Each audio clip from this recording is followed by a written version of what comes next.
Hey everyone, it's Sam here. Thank you for watching. So this is part 3 of my simple pop-ups tutorial. So part 1, I showed you how to use this one here. Part 2, I showed all of these ones. And then today I'm going to show you how to use these ones and these extenders here. Now the extenders can be used on any of these. Once you see how they're used, it's very straightforward. So this is the simple pop-ups die set. So it just creates endless different pop-up pieces that you can add into your cards. So I'll just give you an example of what this or these dies will do. So they will create this kind of pop-up. So you can have these panels here and then you build up. And the idea is you kind of disguise them with what you're, sticking to the front of them. These are the extenders. So these pieces here, you can have all these other elements popped on them. This is the smaller one, but there's also a medium size. So they will work across different size cards as well. These are 6x6, most of them. This one here is a 5x7. Love this one with the big wedding arch there. So that's just the small, or no, I think that's the medium one. And then just some of the extenders on here, just to create that look there. So it really is endless. You can do loads with this. So a couple of little tips. So I've cut this all with 300 GSM. However, you can use, a lighter weight. That feels like a 300 that Gemma's used there. And this feels like a heavyweight. That feels like a Lidl cardstock actually. But I've used, that's a 300. See if I've got one here. I'm sure I've used a lighter, that's all white card that I've used. So actually I have used 300 GSM, but you can use a lighter weight as well. It'll be fine with some of them, because what we didn't want to do is, if you go too deep with your embossing line, everybody's got different pressure on their machines. Sometimes if you do the embossing line too deep and someone's got a heavier pressure on their die machine, it will end up cutting. So we've reduced these embossing lines. So if you're running it through and it's not coming out as much as you would like, just pop a shim, a piece of scrap card on top, and then run it through, and then you'll see all of the markings and stuff. So if I start popping these out, so you pass it through once and you'll get all of these different lengths. So if you want the same, then obviously just run it through again. But if I just take them all out, so you'll see on these that they've all got score lines. I'll bring it up, hopefully the light is hitting that there. So you'll see that there'll be 2 at one end. So there's one there, and then 1 at the other. The one where there's 2, that will be always facing you. The one where there's 1 is what you will stick onto whatever it is that you have. But you need the one with the 2 always facing you. So got all the different lengths there that you might need. And then these are the 3 sizes here. So you can have all 3 together. You might want to have 2 of this size and then maybe 1 of that one. You might want to have 3 of the small. You might want to just have the medium. There is no rule. It's entirely up to you how you do it.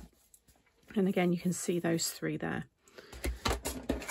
So I'm going to use all of it just to show you how it will work. And again, I'll give you an example where I've added, no, that's just using, so I've used the big one there at the back and then the extenders, and I've done a 6x6 style there with the wedding arch. That one there's got the 2. I wonder if I did one with all 3 actually. Oh, that one, oh no, so that one's got the large, the medium is in there, and then you could have the small here, but I used all the extenders. I love that style there. I think it's really nice. And they do display open. So you can see there, they can be, enjoyed that way as well. But of course you can just, depends how the person wants to use them. This one here, that one's just got the large one at the back, and then all different length extenders on the front. And then that one's just the large one. So I haven't actually done a card with all 3 in, so that'll be good. So when you've die cut these, I like to just use my scoreboard and then go over those score lines, just so they fold a bit nicer. So just find a track that they line up with and just run your stylus over there. So you've got 1 along the sides, which will give you your small tabs, and then you've got 1 that goes right through the middle. Okay, and again, if you want to do that with these, but what I find with these ones is just get yourself a ruler, and where you've got the score line, just fold it over the ruler. Like so. Like I said, if you want to score them, then you can, but just a fold, it's going to be fine. So you'll see there's the 2, because that will attach to the front or the bottom of the card. That's going to attach to the back of whatever the other pop-up is that you've got. But that's how you would fold all of them. So again, if I just take this one here, you've got your 2 at the front. But as I said in the other videos, with any of these kind of pop-ups, just play around with scrap card, copy paper, first of all, until you've got the hang of it all, and then start using your nice cardstock.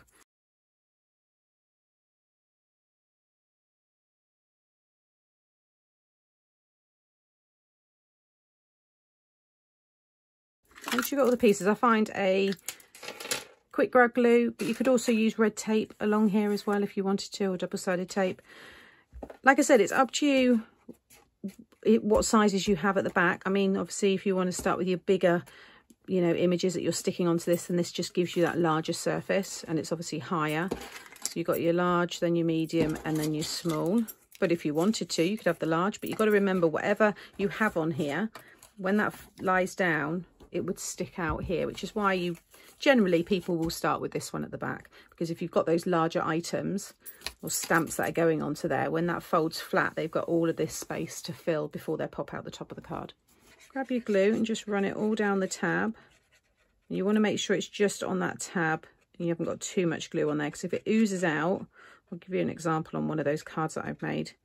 You'll see what will happen if you add too much glue. Now you could add the glue on both if you want at the same time, but I just like to add it onto one. And then it's kind of up to you where you kind of come out. I'll measure this in a minute, but you want to, the end of this tab here, I've got it just sitting down next to my pattern paper or plain paper here. So you want to lay your plain paper down first, get that done. So if you want to stamp on this or anything, do it before you add these, and then stick that kind of on an angle like so.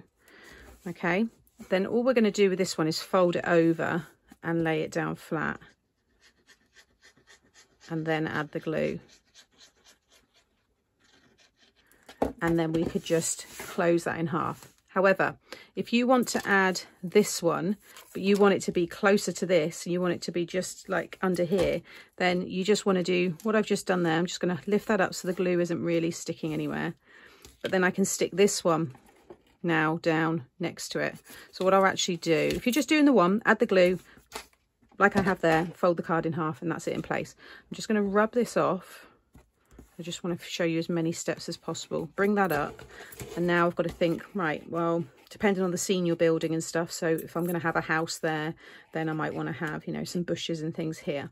You want to stick this one down, so pop this one, again, just spread out your glue like so, and I want to get it the same kind of angle, so come up about there, and I'm just going to have it running parallel to this one here, so I've got the same kind of gap in here like so. So now we've got those two, okay, and then we can fold that one over. That one will go over the top of it, so it's kind of in between there.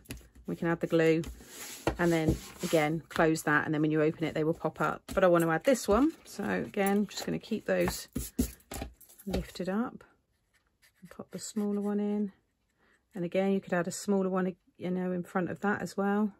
You might just have a little sentiment that you're sticking onto this. Oh, I've done the wrong side. So again, I want that same kind of gap. And it's going right over, the middle part is sitting right over that center score line.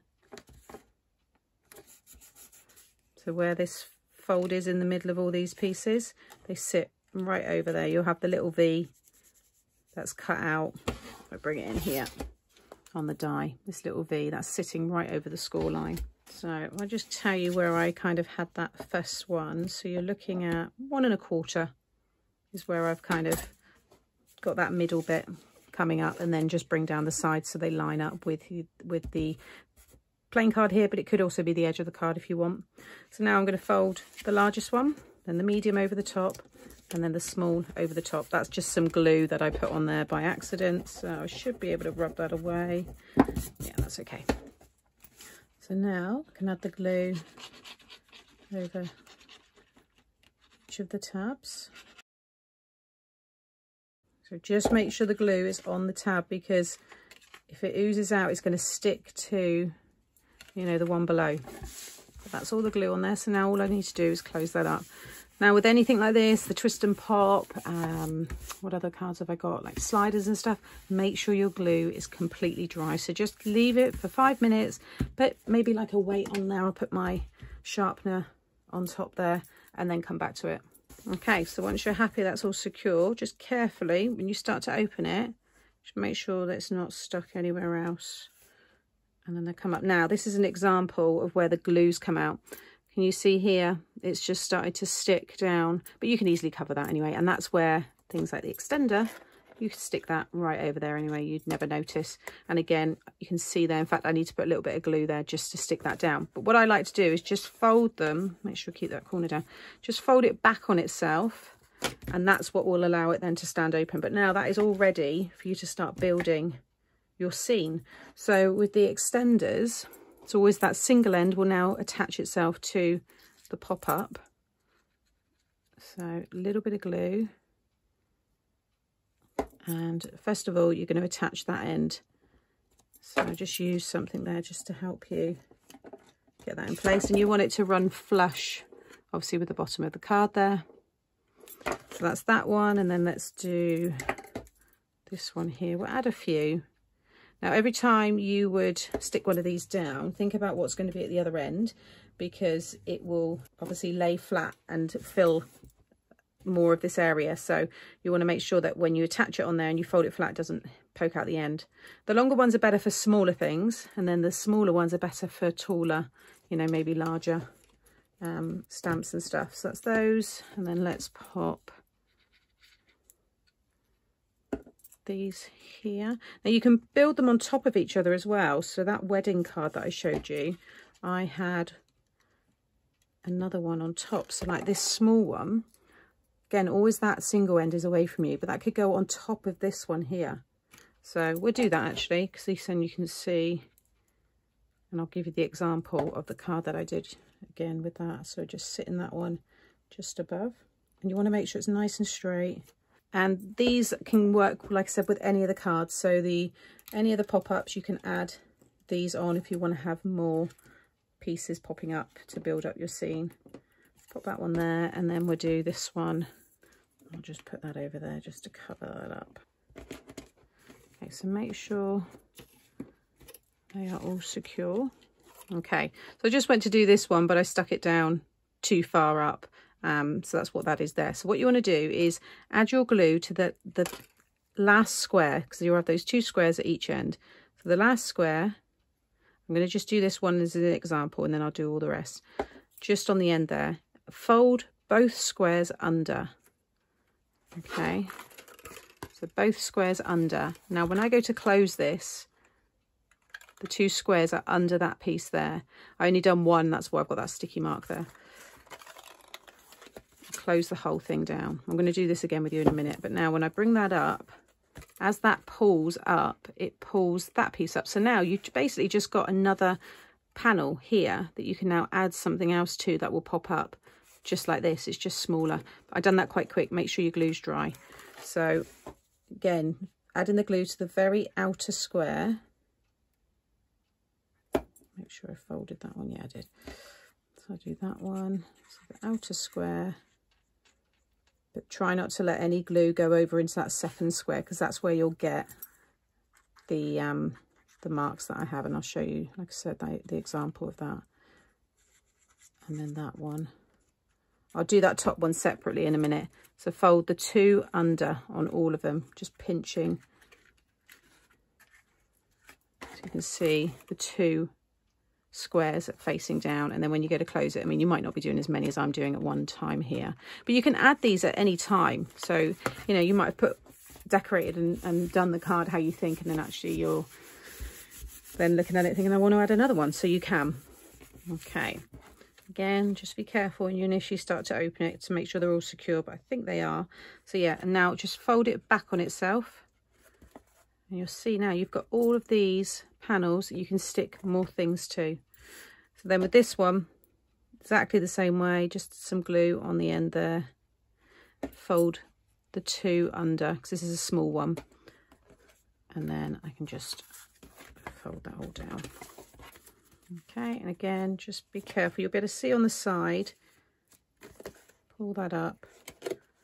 And now we've got another extra section there to be able to build up on. So that's all ready now to decorate. But what I would suggest, the extenders go on last. So build up, you know, everything on these 3 first, then add the extenders. Because obviously if you wanted to stick something on there now, you know, you're going to have to work around this. So these always go on once you've got your decoration on. So this one here, this is an example where I've got the glue just kind of coming out there. So just make sure, but you can rub most of it away anyway.